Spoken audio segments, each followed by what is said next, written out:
Olá, eu sou Paulo Roberto.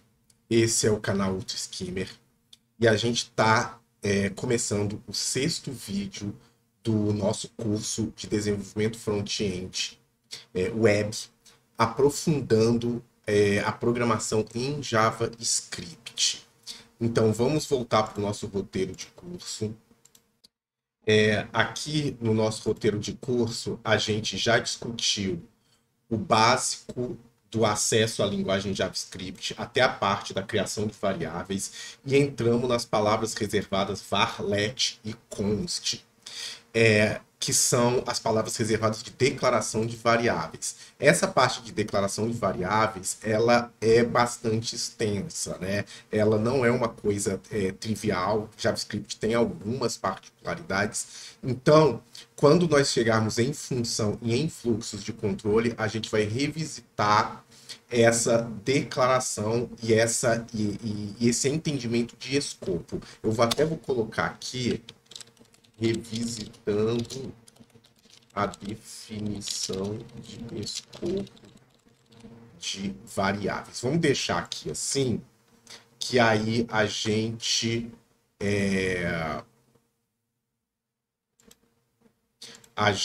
pode ter aqui marcado quando a gente vai revisitar essa questão de escopo.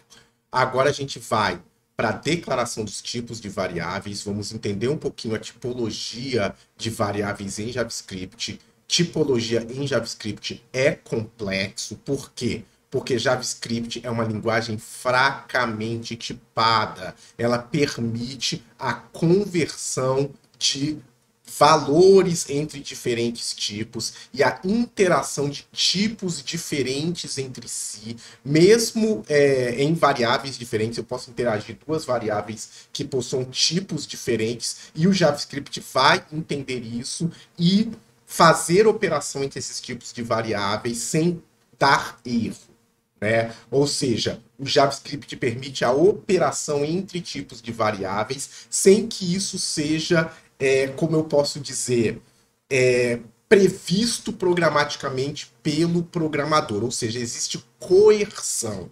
É uma linguagem fracamente tipada. Exemplos de linguagem fracamente tipadas, por exemplo, o C é uma linguagem fracamente tipada.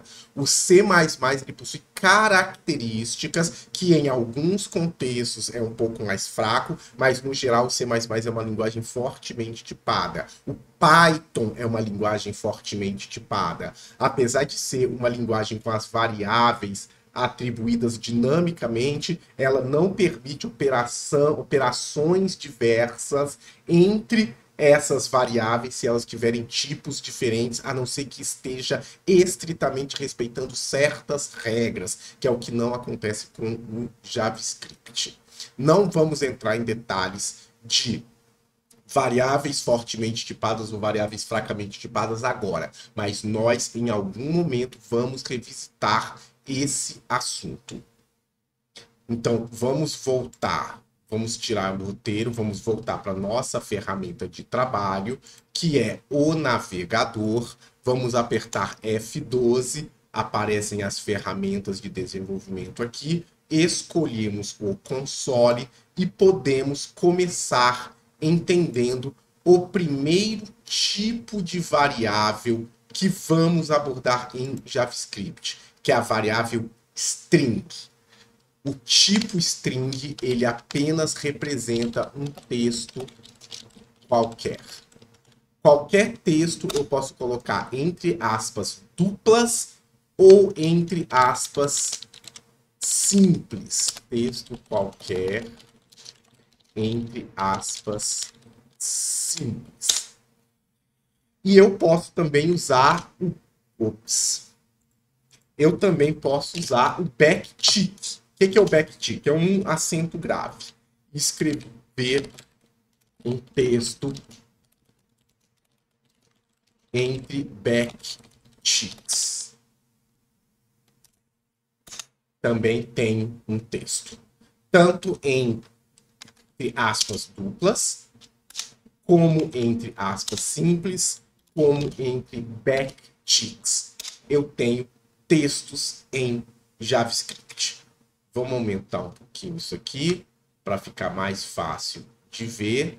Então, temos texto entre aspas duplas, texto entre aspas simples, texto entre backticks. O texto no JavaScript, se ele for com aspas duplas, ele tem que sempre caber em uma linha só da linha de comando. A mesma coisa o texto com aspas simples. Se eu não me engano, o backtick não tem essa exigência. Eu posso escrever ele, o meu texto, em diversas linhas e ele vai apresentar aqui. Ele está apresentando as quebras de linhas como anti/n. Anti/n é uma sequência de escape. Então, eu tenho aqui sequência de escape representando quebra de linha. Então, esse anti/n aqui, ele representa uma quebra de linha, mas aqui na minha saída, ele mostra a representação da string. Ele não mostra a string formatada. Então, se eu der um console log nesse cara,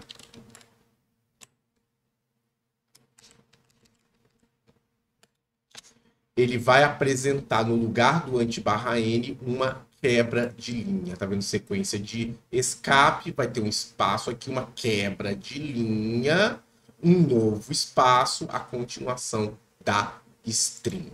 Se eu não me engano, um texto entre aspas simples também vale essa quebra de linha. Mas vamos ver aqui, console.log, ele imprime também a quebra de linha e a mesma coisa com o backtick.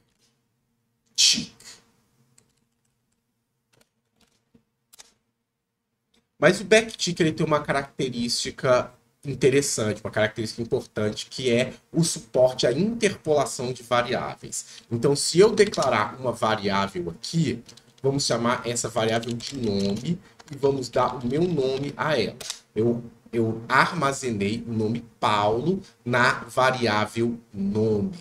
Então, toda vez que eu declaro nome, que eu apresento o nome, eu tenho o valor Paulo.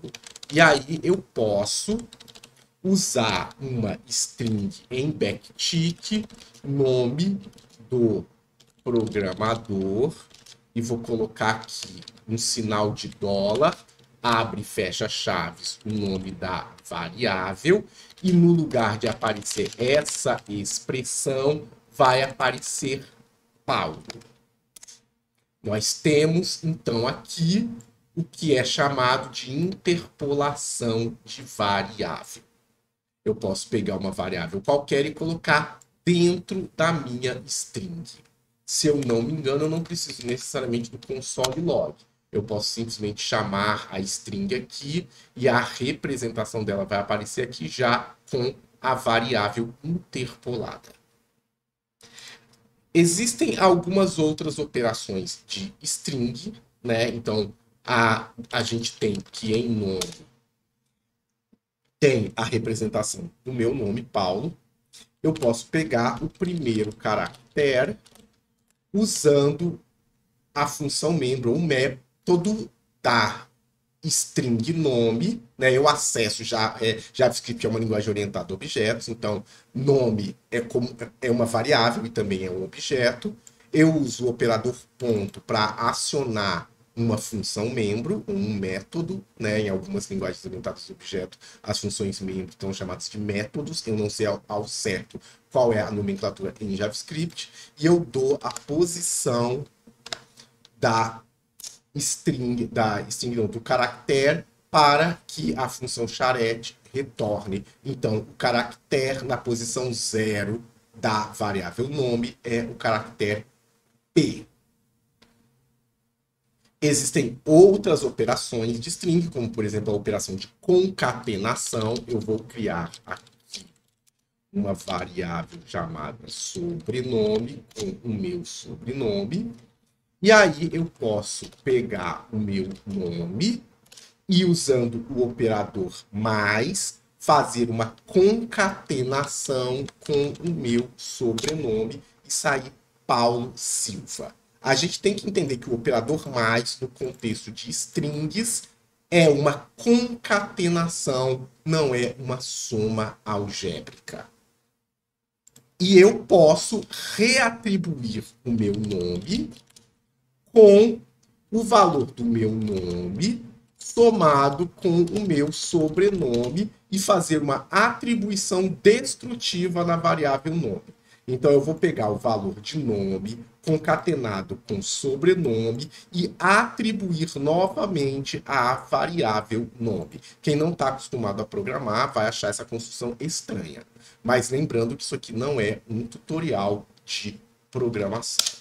Então, agora, em nome, eu tenho Paulo Silva, que era o meu antigo nome Paulo, concatenado com o meu sobrenome Silva.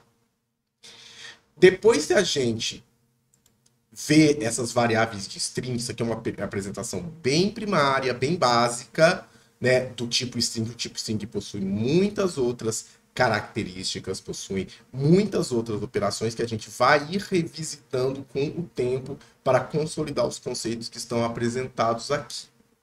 A gente vai pro segundo tipo do JavaScript, que é um tipo básico, também um tipo primitivo. String é um tipo primitivo da linguagem. O outro tipo primitivo é o número. Então, existe um operador chamado typeOf, que a gente aplica em uma variável e a gente tem um tipo. O typeOf de nome é string.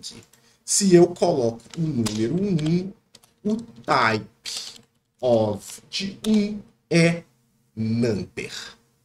JavaScript não diferencia entre números inteiros e números de ponto flutuante. Ele tem apenas number. Mas a gente tem que entender que o JavaScript tem tratamento separado de números inteiros e de números de ponto flutuante, apesar de ter um tipo só. Por quê? Porque aqui entra a questão da definição de tipo em uma linguagem de programação. Definição de tipo de linguagem de programação não está definindo qual é o conjunto numérico de uma variável, nem se é uma string, nem se é uma matriz. Ele está identificando o formato de armazenamento. Então, eu posso ter um formato de armazenamento para inteiro, um formato de armazenamento para ponto flutuante, um formato de armazenamento para string, um formato de armazenamento para objetos, um formato de armazenamento para funções, e cada formato de armazenamento desses define um tipo nessa linguagem de programação. JavaScript é uma linguagem de altíssimo nível, a gente não precisa entender detalhes desses formatos de armazenamento para conseguir programar bem em JavaScript. Se a gente estivesse fazendo um tutorial, sei lá, de C, isso seria bem mais relevante. Né? A gente vai revisitar, essa tipologia ela é importante, mas não nesse momento. Nesse momento estamos no muito básico e identificamos dois tipos, o tipo string, o tipo number. E o tipo number, eu vou criar aqui um var number e atribuir a ele 1. Então, o typeOf da variável number é number. Eu posso pegar esse number e somar um outro número, um outro number, por exemplo, 10.2. E dá 11.2. Só que lembra que eu falei para vocês que JavaScript é uma linguagem fracamente tipada? Por quê? Porque eu posso pegar esse number e somar com o nome. E aí, apesar de serem tipos diferentes, esse aqui é um number, esse aqui é uma string, e eu apliquei o operador mais. E nessa condição, o JavaScript converteu esse number para uma string e fez uma concatenação. Essa conversão, para eu fazer uma operação, ela é chamada de coerção. E as coerções em JavaScript são um assunto bem tenebroso. assim, bem polêmico também. JavaScript é uma linguagem que existem muitas pessoas que criticam por conta dessas coerções, que muitas delas parecem não fazer sentido. Mas não vamos entrar nisso agora. A variável number, como qualquer variável do JavaScript que não é um const, pode sofrer uma atribuição destrutiva. Então, eu estou substituindo o number pelo antigo valor do number mais 2. Então, agora number vale 3. Certo? E eu tenho as operações algébricas sobre number. Né? Então, eu posso somar, eu posso subtrair, eu posso dizer que number é igual a number agora menos 2, voltando para o valor unitário original. Eu posso dividir, agora number passa a ser meio, né, jogando de número inteiro para um ponto flutuante. E assim sucessivamente. Existem uma série de operações que podem ser feitas em cima de um número. As mais importantes, as mais básicas são, claro, a soma, a subtração, a divisão e a multiplicação. Então, eu acho que eu só não demonstrei a multiplicação. Eu posso pegar o meu number, que é meio, multiplicar por 20 e ter o número 10. Vamos parar a apresentação de tipos por aqui. E aí a gente vai continuar a partir do próximo vídeo com tipos complexos, tipos compostos, tipos em que eu pego tipos básicos e combino em tipos maiores. Até lá. Muito obrigado.